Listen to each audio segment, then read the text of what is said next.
Прибытию дипломатическому корпусу сотрудники рудника провели инструктаж. Далее председатель Госкомитета по экологии и климату Динара Кутманова озвучила программу посещения Кумтора. Сейчас, да, уровень озера он поднимается. Вот здесь перемычку сейчас укрепили, да, дамбу ставят, чтобы все это. Первое, что увидели участники тура – площадка отвалов пустой породы. Специалисты обозначили нарушения непосвященному человеку, которые не увидеть. Прямо за мной расположены отвалы пустой породы, которые не содержат полезных ископаемых. Сейчас под ними находится ледник. Первое нарушение, по словам специалистов, эти отвалы необходимо было складировать снизу вверх, чтобы была устойчивость. Далее по программе «Центральный карьер». Здесь продемонстрирован ряд нарушений, которые сохраняют риск для жизни работников рудника и по сей день, а также состояние ледников Давыдова и Лысый. Точнее, то, что от них осталось. Динара Кутманова подчеркнула, с начала разработки на ледниках было складировано более 1 миллиарда тонн породы, несмотря на то, что это было запрещено. Образование этих гор, которые расположены прямо за мной, это не естественный природный процесс, это дело рук человека.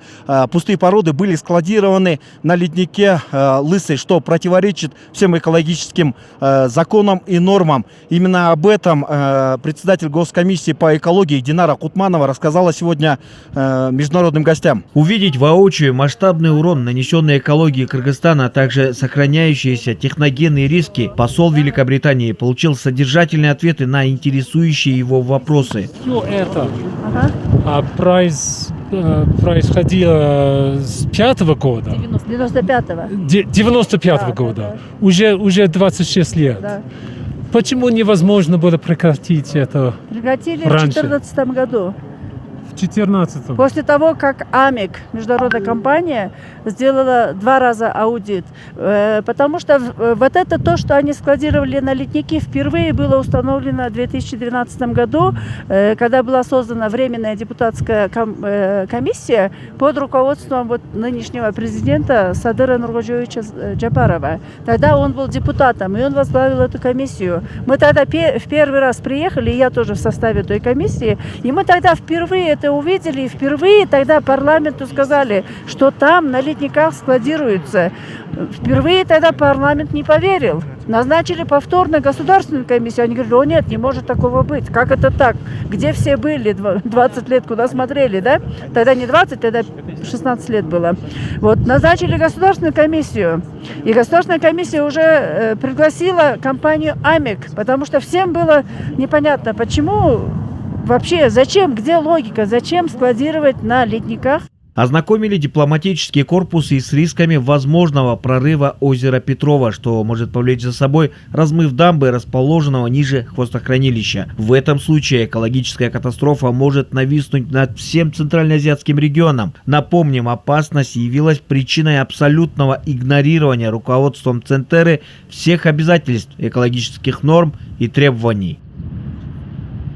Последний объект по программе посещения рудника – хвостохранилище. Здесь размещено 98 миллионов кубометров. Из них 7,5 миллионов кубометров – это вода. Порядка 90 миллионов кубометров самих хвостов находятся в твердой фазе. На протяжении десятилетий объект не очищался должным образом, и в реку Кумтор попадали тяжелые металлы.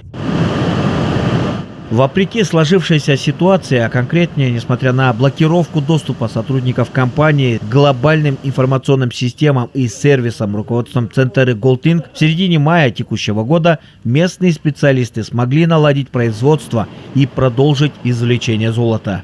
Сейчас мы находимся в так называемой мега-мастерской. Это большая мастерская, где обслуживается тяжелая техника, которая задействована на месторождении. Так скажем, работы здесь не останавливались ни на минуту, даже в мае месяце, когда произошла блокировка работ.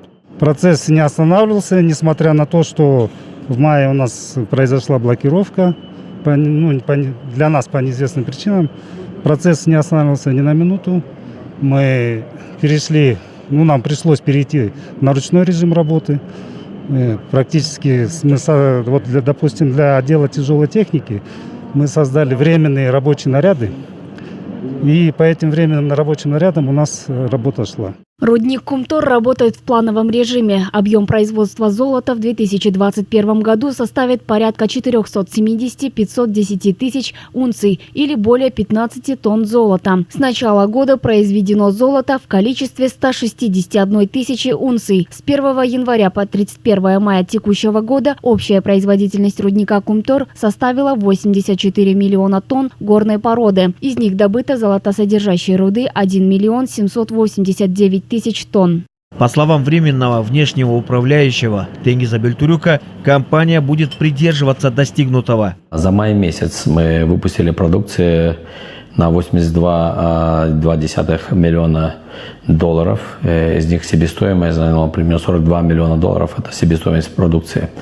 То есть у нас чистая прибыль примерно около 40, чуть больше 40 миллионов долларов.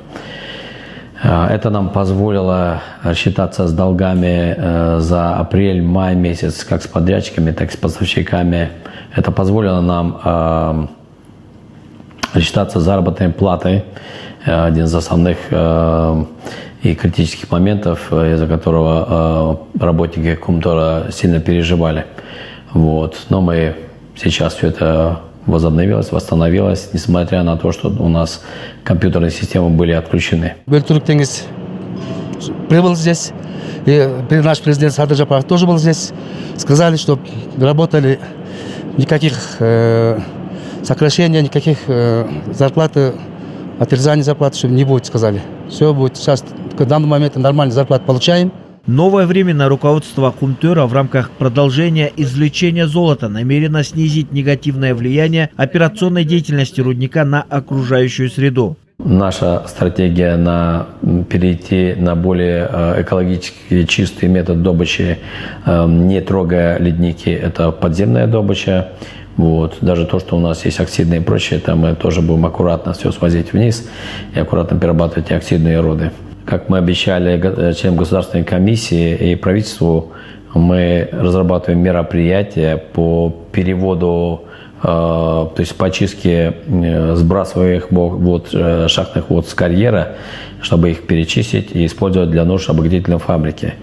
То есть мы постараемся в течение 1,5-2 лет остановить потребление чистой воды с озера Петрова. Необходимо подчеркнуть, что дипломатический корпус в лице посла Великобритании, Индии, первого секретаря посольства Азербайджана, а также представители международных организаций сами изъявили желание ознакомиться с ситуацией на руднике. То я очень рад, что у меня есть такая возможность посетить рудник. Кумтор просто большое дело для Кыргызстана.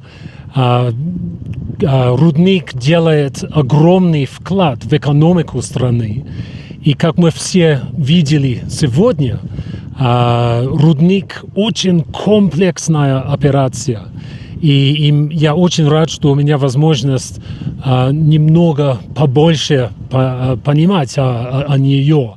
Well, Kumtur is a very, very special economic and ecological zone for the Kyrgyz nation. Я знаю, что Кумтор для Кыргызстана имеет огромное значение как в экономическом аспекте, так и в части экологии. Для меня эта поездка стала огромным опытом. Я увидел процесс работы своими глазами, состояние ледников. И я понял, что для Кыргызстана сохранение ледников является приоритетным направлением. Для Индии также сохранение экологических норм имеет важное значение, поскольку все это сказывается на том, что нас окружает это и реки, горы и озера. Как я вижу, сегодня у них был живой интерес действительно увидеть, где же эти ледники, где же эти пустые породы и где на самом деле находятся проблемы. Задавали вопросы, почему это было сделано. Очень были удивлены тем, почему до 2012 года, куда смотрели контролирующие органы, это был такой вопрос. И я думаю, они были впечатлены тем, что на леднике Давыдова по всем его рукавам, по языку, на леднике Лысовой, прямо они сами воочию своими глазами увидели, что на ледниках компания создала горы пустых пород. Специалисты надеются, что демонстрация мировой общественности сложившейся экологической ситуации на Кумторе в результате полного попустительства канадской компании покажет всему миру, что деятельность Центеры в сговоре с местными чиновниками различных рангов – не что иное, как преступление против Кыргызстана.